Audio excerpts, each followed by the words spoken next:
আজকে একটা স্পেশাল জিনিস আপনাদেরকে দেখাচ্ছি। এই যে এটা হচ্ছে গিয়ে আলু দিয়ে পাঁচমিশালি মাছ, একেবারে দেশি পাঁচমিশালি মাছ, আহ, শিং মাছ, আহ, টাকি মাছ, তারপরে এটা হচ্ছে গিয়ে ডালের বড়া। এই ডালের বড়া দিয়ে ভাত, এবং এটা হচ্ছে ইলিশ মাছের মাথা এবং ঝোল। তো ঝোল ইলিশ মাছের ঝোলে একটা ঘ্রাণ থাকে আলাদা। এই ঘ্রাণ দিয়ে কিন্তু এক প্লেট ভাত খেয়ে ফেলা যায়। এখান থেকে একটু ঝোলটা আমি নিব, আর এই বড়াটা নিয়েছি। বড়া দিয়ে একটু বড়া নেবেন, আর একটু সাদা ভাত নেবেন।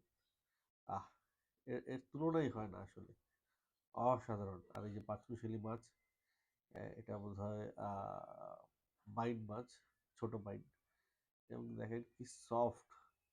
একটু বাইন মাছ আর ভাত, অসাধারণ অসাধারণ, তুলনা হয় না।